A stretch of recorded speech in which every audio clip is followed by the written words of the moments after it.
Hi viewers, இன்னைக்கான வீடியோவில் என்ன நடக்குதுன்னு சொல்லிட்டு பார்ப்போம். வீடியோக்குள்ளே போகிறதுக்கு முன்னாடி நம்ம சேனலை லைக் அண்ட் சப்ஸ்கிரைப் பண்ணிட்டு கொஞ்சம் சப்போர்ட் பண்ணுங்க.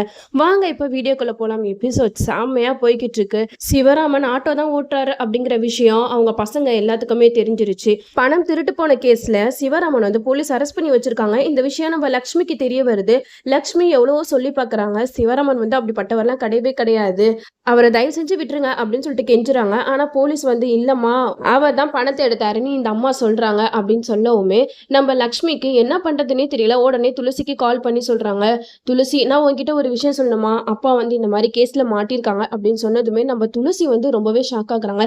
என்னமா சொல்றீங்க, அப்பா வந்து ஆபீஸ்க்கு வேலைக்கு போறாரு அப்படி இப்படின்னு சொல்லிட்டு இருந்தாங்க, இப்ப என்னன்னா ஆட்டோ ஓட்டிட்டு இருக்காரா அப்படின்னு சொல்லிட்டு பயங்கரமா அதிர்ச்சி ஆகுறாங்க.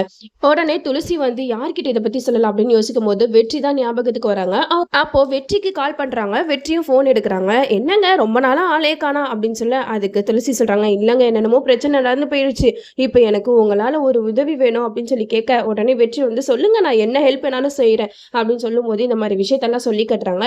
உடனே நம்ம வெற்றியும் ஹெல்மெட்டை போட்டு துளசிக்கு ஹெல்ப் பண்றதுக்காக வராங்க. அந்த இடத்துல ஏதோ ஒரு சில பிரச்சனை இல்லை, நம்ம வெற்றி வந்து ஹெல்மெட்டை ரிமூவ் பண்ண வேண்டியதாயிடுச்சு. அப்போ வந்து நம்ம துளசி வெற்றியை பார்த்து பயங்கரமா ஷாக் ஆகுறாங்க. இவ்வளவு நாள் நம்ம வந்து வெற்றியை தான் நம்ம ஃப்ரெண்டுன்னு சொல்லிக்கிட்டு இருந்தோமா அப்படின்னு சொல்லிட்டு பயங்கரமா அதிர்ச்சியாகி பார்க்குறாங்க. வெற்றியும் அப்படியே நாக்கெல்லாம் சிரிச்சுக்கிட்டு துளசியை பார்த்துக்கிட்டு இருக்காங்க. ஆனால் துளசி பயங்கர கோவத்தில் இருக்காங்க. ஒரு பக்கம் அவங்களுக்கு அழுகியாகவும் வருது. என் வாழ்க்கையில ஏன் இப்படிலாம் நடக்குது, என் கழுத்துல தாலி கட்டினவன் யாருன்னு தெரியாம நான் அவ்வளோ நாள் அலைஞ்சிக்கிட்டு இருந்தேன், இப்போ வெற்றி தான் தெரிஞ்சிருச்சு. இப்போ என்னோட நீண்ட நாள் ஃப்ரெண்டு இந்த வெற்றி தான் அப்படின்னு தெரிஞ்சப்ப அவன் மேல நான் கோவப்படுறதா இல்ல அவனை நான் ஏத்துக்கிறதான்னு எனக்கு ஒண்ணுமே புரியலன்னு சொல்லிட்டு இங்க துளசி ஒரு பக்கம் குழம்பி போயிருக்காங்க. எப்படியோ வெற்றி வந்து போலீஸ் ஸ்டேஷன்ல பேசி சமாளிச்சு சிவராமனை வெளியில எடுத்துடுறாங்க. இதுல இருந்து என்ன தெரியுது, பெத்த பிள்ளைங்க கூட தகப்பனுக்கு ஒரு பிரச்சனைனா முன் வர மாட்டேங்கிறாங்க. நம்ம வெற்றி தான் இப்போ சிவராமனை காப்பாத்திருக்காங்க. இந்த வகையில நம்ம துளசி மனசுல நம்ம வெற்றி இடம் பிடிச்சிட்டாருன்னு தான் சொல்லலாம். வெற்றியை நினைச்சு சிவராம் வந்து ரொம்பவே சந்தோஷப்படுறாங்க. உங்களை மாதிரி ஒரு மாப்பிள்ளை அமையறதுக்கு நான் ரொம்பவே கொடுத்து வச்சிருக்கணும் அப்படின்னு சொல்லும் போது துளசியோட மூஞ்ச பார்க்கணுமே அப்படியே பயங்கரமா முறைச்சிட்டு நிக்கிறாங்க. இப்போ சிவராமன் லக்ஷ்மி துளசி எல்லாருமே வீட்டுக்கு போகும்போது வீட்டுல இருக்கிறவங்க எல்லாருமே அப்படியே சிவராமன் ஒரு மாதிரியா பாக்குறாங்க. இவர் எப்படிடா வெளியில வந்தாரு அப்படிங்கிற மாதிரி தான் அவங்க பசங்க எல்லாம் பார்த்துட்டு இருந்தாங்க. நடந்த விஷயம் எல்லாத்தையுமே சொல்லி காட்டுறாங்க. அப்போ லக்ஷ்மி கேக்குறாங்க, அப்பாவுக்கு ஏதாவது ஒண்ணுனா கூட யாருமே வரமாட்டீங்களாடா, அந்த அளவுக்கு எல்லாத்துக்கும் கல் நெஞ்சாயிடுச்சா அப்படின்னு சொல்லிட்டு கேட்க, அதுக்கு வெற்றி சொல்றாங்க, விடுங்கக்கா இதெல்லாம் எதுக்கு பெருசு பண்ணிட்டா அப்படின்னு சொல்லிட்டு துளசி கூட்டிட்டு அங்க இருந்து கிளம்பி போயிடுறாங்க.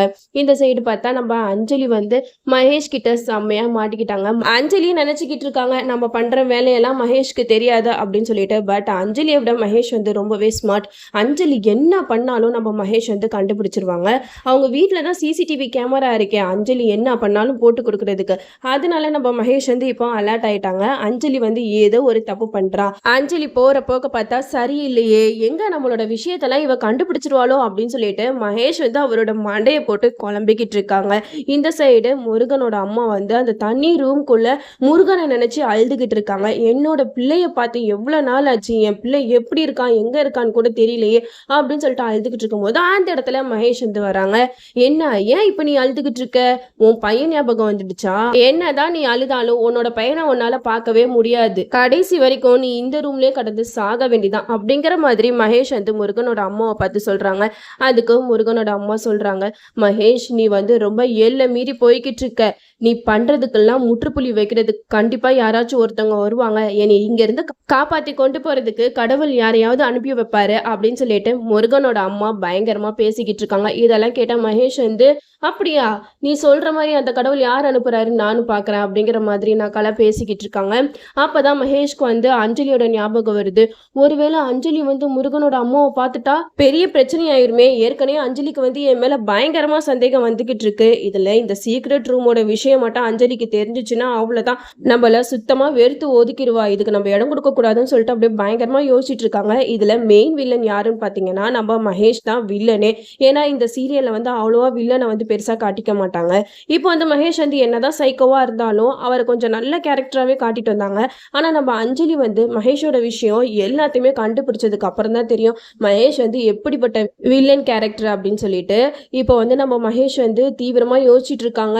நம்ம அடிக்கடி அடிக்கடி இந்த சீக்ரெட் ரூமுக்கு வந்துட்டு போயிட்டு இருக்க கூடாது, கண்டிப்பா அஞ்சலிக்கு டவுட் வந்துடும் அப்படின்னு யோசிச்சுட்டு அந்த சீக்ரெட் ரூமை பூட்டிட்டு அங்க இருந்து கிளம்பி போயிடுறாங்க. அந்த இடத்துல முருகனோட அம்மாவை பார்க்கவே ரொம்ப பாவமா இருக்கு. இத்தனை வருஷம் யாரையும் பார்க்காம தனி ரூமுக்குள்ள அடைச்சு வச்சு இப்படி மகேஷ் வந்து கொடுமைப்படுத்திக்கிட்டு இருக்காங்க. கண்டிப்பா நம்ம முருகனோட அம்மாவை காப்பாத்துறதுக்காக தான் ஒருத்தவங்கள கடவுள் அமுச்சு வச்சிருக்காங்க. அவங்க வேற யாருமே இல்ல, நம்ம அஞ்சலி தான். இப்போ ஆல்மோஸ்ட் நெருங்கிட்டாங்க. இப்போ முருகனோட அம்மா எப்படி இருப்பாங்கன்றத முருகன் கிட்ட அந்த ஃபாதர் வந்து போட்டோவும் கொடுத்துட்டாங்க. முருகன் அவங்க அம்மாவோட போட்டோவை பார்த்துட்டு ரொம்பவே சந்தோஷப்படுறாங்க.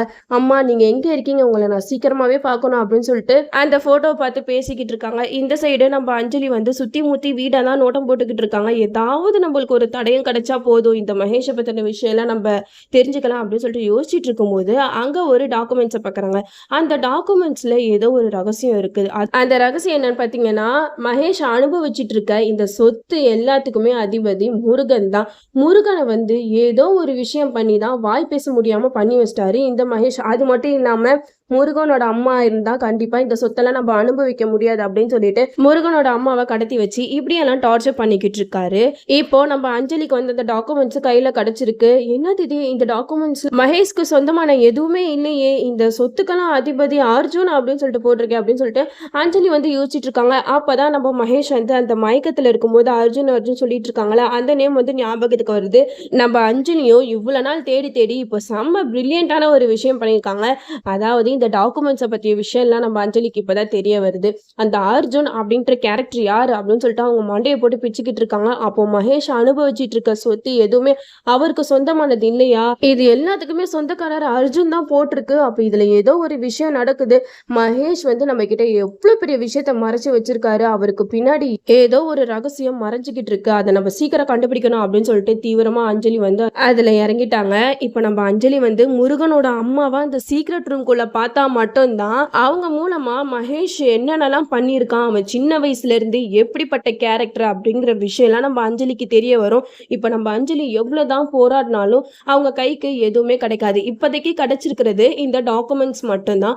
இந்த டாக்குமெண்ட்ஸை வச்சு அப்படி என்னத்தை தான் பண்ண முடியும் யோசிச்சா ஒன்றும் பண்ண முடியாது. ஏன்னா மகேஷ் வந்து வீட்டை சுற்றி சிசிடிவி கேமரா வச்சிருக்காங்க. இப்போ அஞ்சலி ஏதாவது பண்ணணும்னு நினைச்சா கூட மகேஷ் கிட்ட கண்டிப்பா மாட்டிப்பாங்க.